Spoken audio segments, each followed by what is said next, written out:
Hello indie game fans, after a 1-year absence, PAX East is back with a physical event this year, where if you're not familiar, conventions like this are a great way to discover and get hands-on for great indie games, so I've compiled a mega list of titles that are of interest, having to go through them a little bit quickly due to the sheer volume. Let's begin with 9 Years of Shadows, an amazing looking pixel art Metroidvania that I simply cannot wait to play, definitely being for fans of the genre.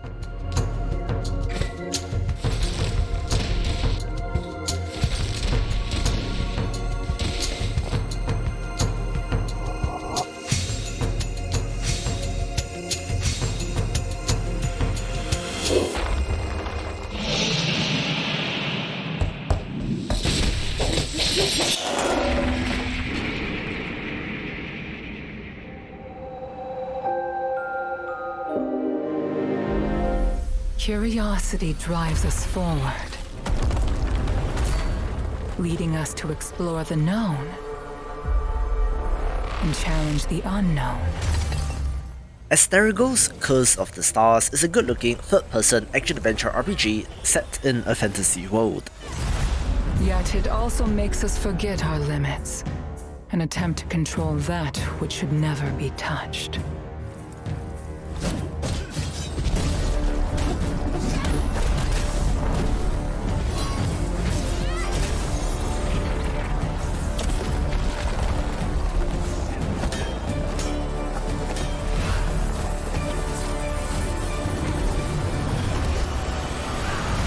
The righteous path is always fraught with danger.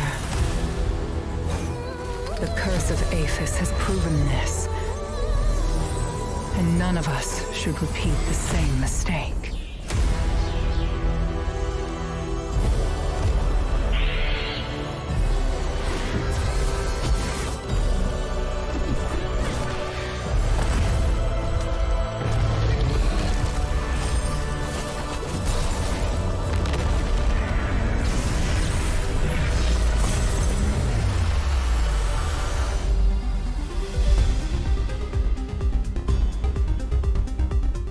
Below the Stone is a fantastic action roguelite with a focus on mining for resources, which is a clever twist on the genre.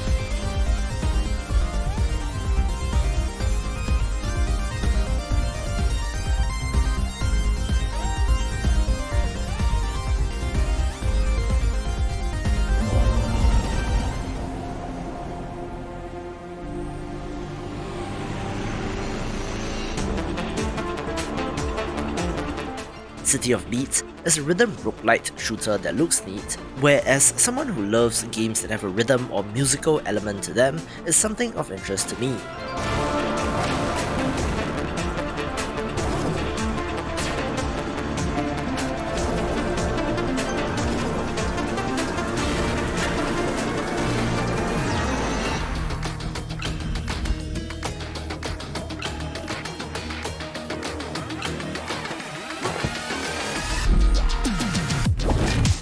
Die by the Blade looks like a neat 1v1 3D fighting game that has a neat samurai punk theme, so let's see if this manages to capture the magic of Bushido Blade.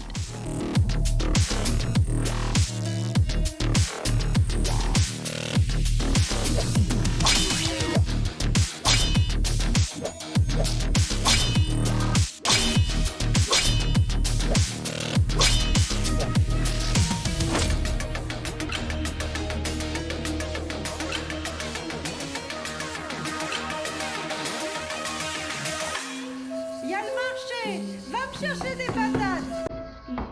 D'accord. N'oublie pas le pain, sinon les oiseaux vont me becter. Ok. Ne fais pas ta popote en chemin. Promis. À tout à l'heure. Dordogne is a wonderful watercolor adventure game about a young girl and her adventures in the French countryside during summer, simply looking cozy and pleasant.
I've tried to cover upcoming titles in this video, but somehow Dumpy and Bumpy slipped through, a retro pixel art action puzzler that did release in May 2021, which I completely missed, so here's giving it its time in the spotlight.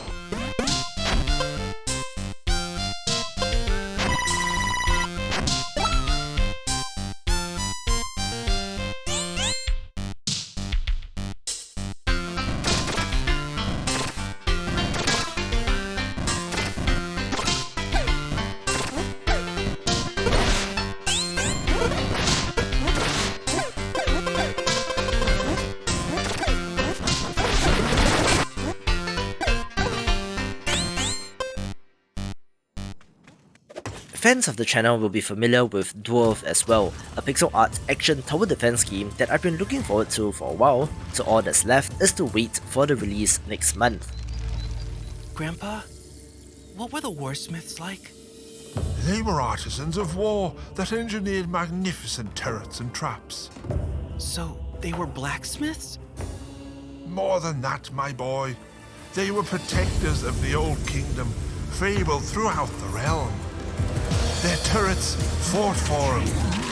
They'd launch arrows, stones, and exploding bombs. They'd shock them with storm fire, burn them with hellfire, and hack them to pieces.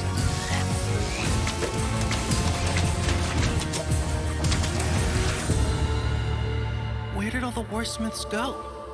They perished long ago in the Great War that drove us dwarfs from our mountain cities.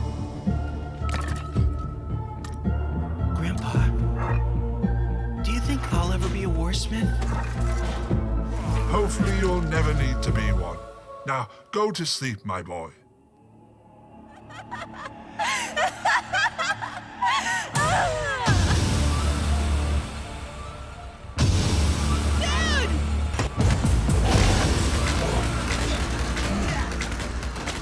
Under the mountain, even the bunnies bite.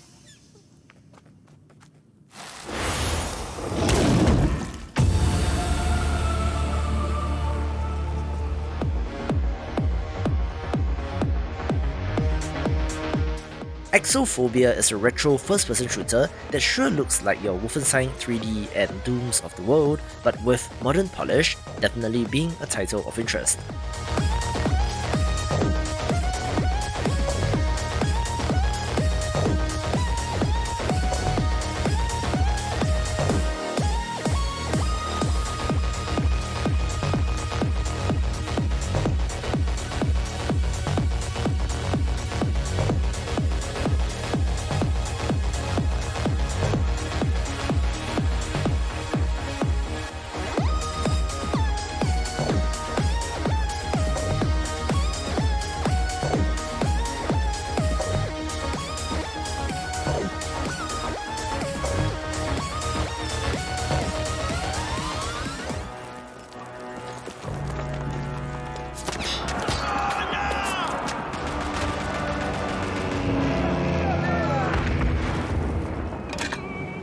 Developer M2H and Blackmail Games have chanced upon something really special with their World War I first-person shooters, with Verdun in 2015, Tannenberg in 2017, and now Isonzo slated for release in summer, taking the fight to the Italian front, managing to hold their own against Battlefield, which is very impressive.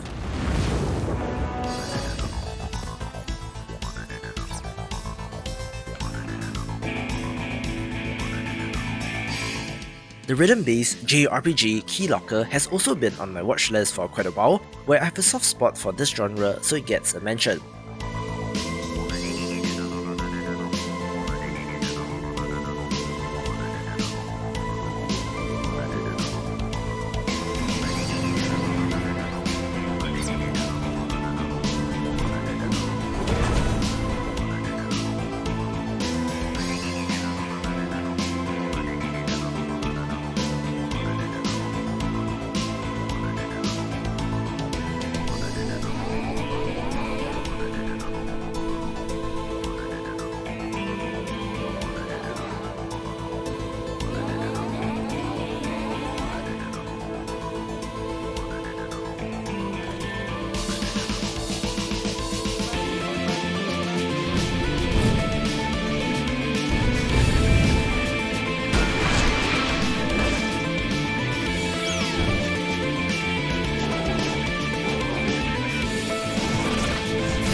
Lightyear Frontier is a first-person farming sim where you're piloting a mech, looking to be fun with friends.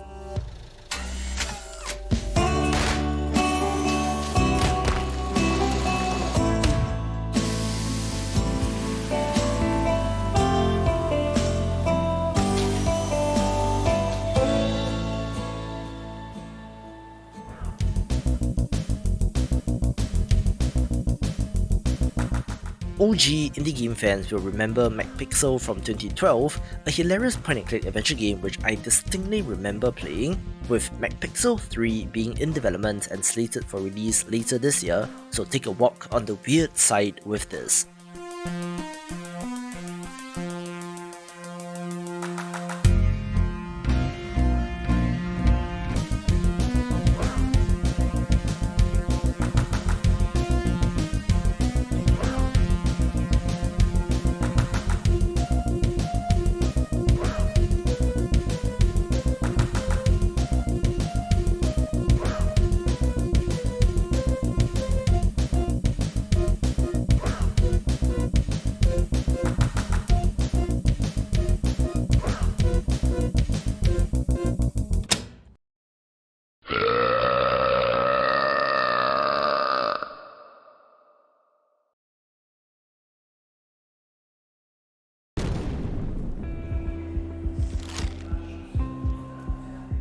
If you love pixel art, the adventure game Monorail Stories should be of interest, where I love the slice-of-life nature of this. Hey, Anne, I found a scarf. Is it yours? Hi, Amal. Nope, it's not mine. Not really my style. You could put it in the lost and found box over there. I think I'll follow your advice. I hope my lucky scarf is still somewhere nearby. Oh God, I hope it's not lost. Hi there, Mark. Have you seen my scarf? I think I left it on my seat this morning. No, Sylvie. I don't think so. Have you checked the lost and found box? Ugh, genius! You're right.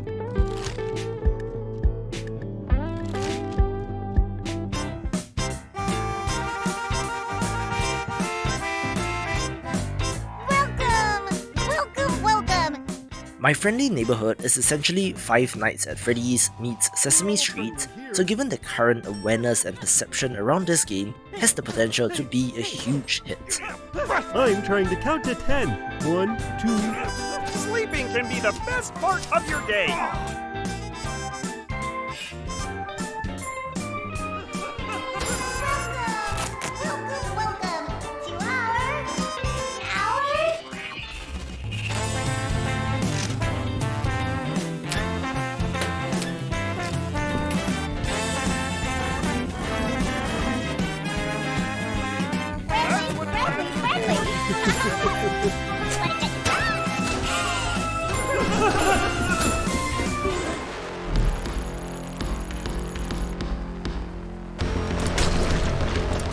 I covered the Kickstarter campaign of Neon Blight way back when, which, unfortunately, was unsuccessful, but the developer of this cyberpunk action roguelite has soldiered on, managing to find the publisher, so I'm excited to see their vision of the game realized.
Another new title of interest is Pathless Woods, a sandbox title that combines farming, crafting, and resource gathering mechanics with plenty of action and combat, looking pretty interesting.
Power Chord is an awesome rock and roll themed roguelite deck builder from developer Big Blue Bubble, who made the awesome action platformer Forgone, where I love everything about this trailer.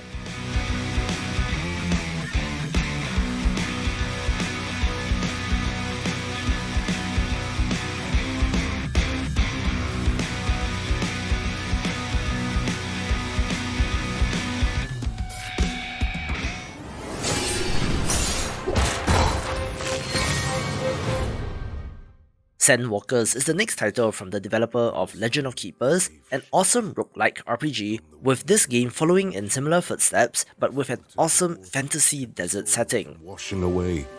They gave us life, but between two trees. Now the trees are so far from each other. I am Vavzez, teller of the 13th caravan of the Macaw, the only one still living. As it was for the 12 before us, our mission was to plant a new tree, to serve as a city for climatic refugees. We joined the many who failed in their task. May our experience serve you well, for it is now you, the 14th caravan, who are tasked with continuing the work of the Macaw. Escort your botanists to the ends of the world.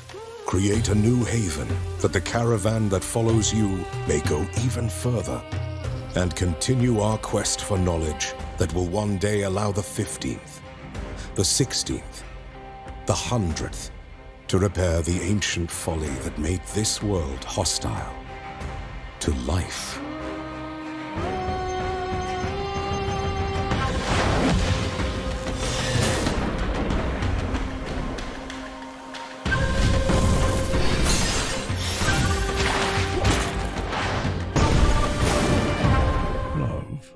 The strongest feeling of all. It makes you happy and gives you security. A safe haven. But what would happen if someone tried to take this feeling away from you? What would you do for the one you love the most? Everything. Sons of Valhalla is essentially Viking-themed Kingdom, a side-scrolling action strategy title that recently had a successful Kickstarter campaign.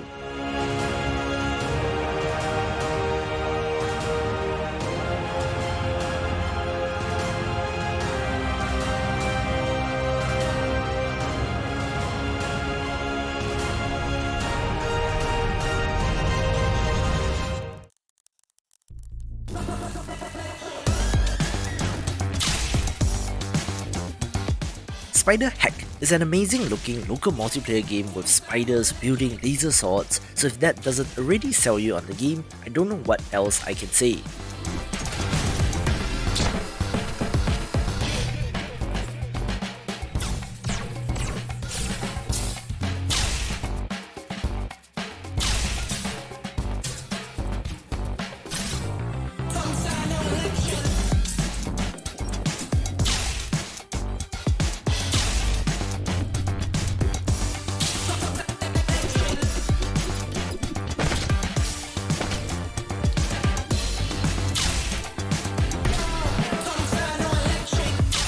Indie game from coasting over the moon, souls like heroes. Here we go.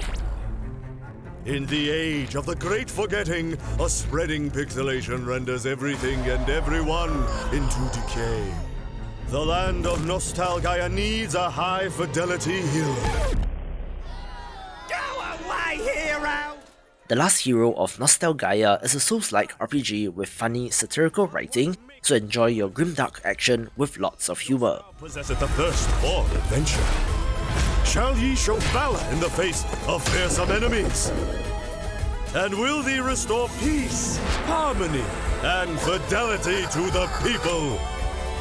For you are the last hero of Nostalgaia. And what even is that? Is this a joke? You're the most pixelated thing here. You can't save anyone.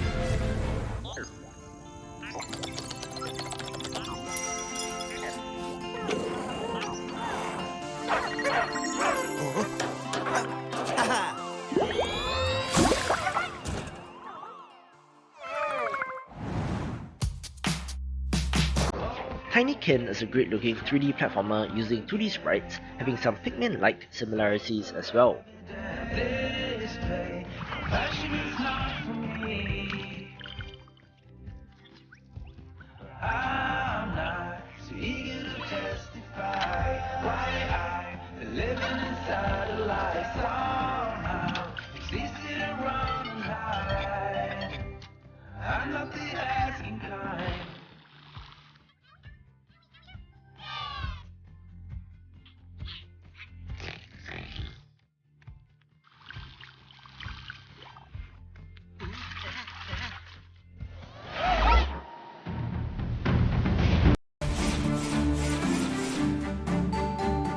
Tyrant's Blessing does look like fantasy Into the Breach, but I do think that it looks neat with clever twists on the formula, making it of interest.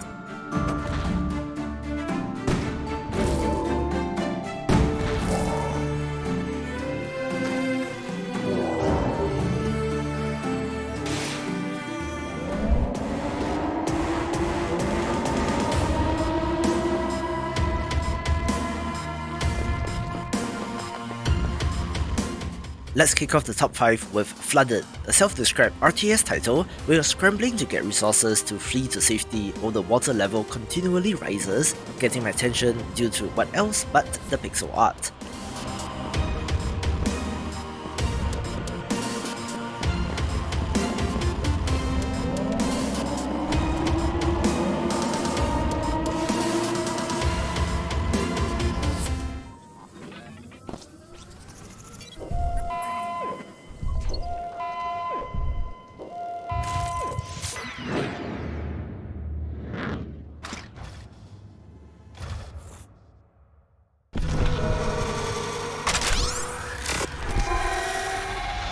I've covered Dome Keeper on the channel before when talking about upcoming roguelite titles, only then it was still known as Dome Romantic, where with the name change came the news that they signed with publisher Raw Fury, where it looks awesome and is unique in this genre.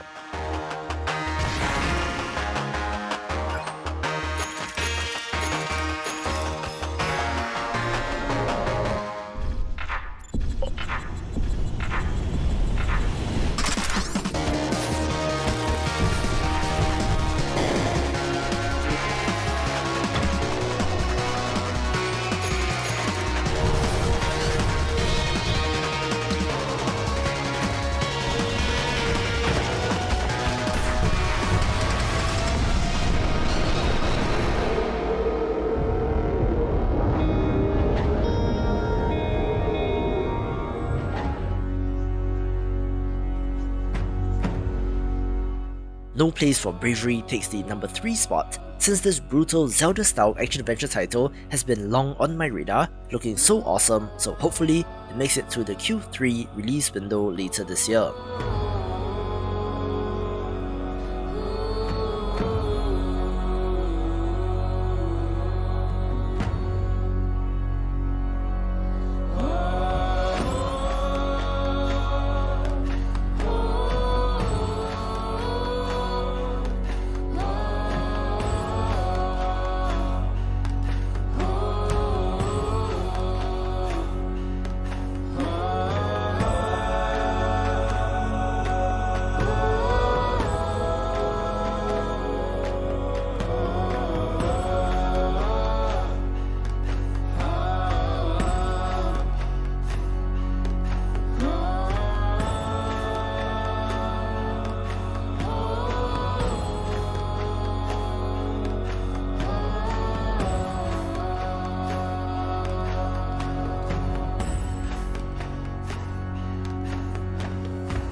I chose some out of left field picks for the top 5, with Dread Delusion being the title of interest here, a first-person open-world RPG that has a retro PS1 style look, perhaps being on the ugly side of things, but it does make it stand out.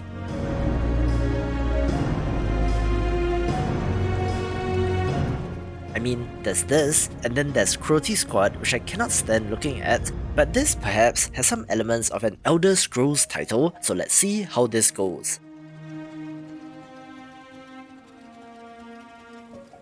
A developer with a tremendous range in their capabilities is Free Lives, making everything from the pixel art action title Broforce, the VR gladiator sim Gone, and the very not safe for work, phallic local multiplayer title Genital Jousting, where surprisingly, the next title is the reverse city builder Terra Nil.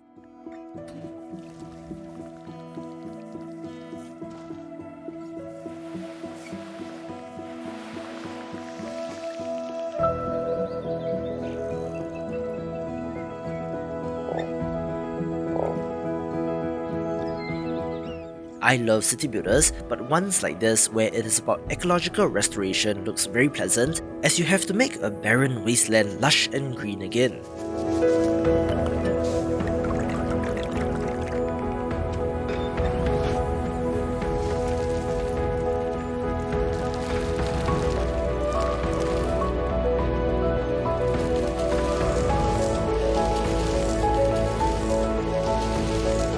There is a prototype of this floating around on itch.io, where even then, the reception has been tremendously positive, so whenever this releases, should be great as well, taking the #1 spot. For more upcoming indie games, watch these videos and I will see you after the jump.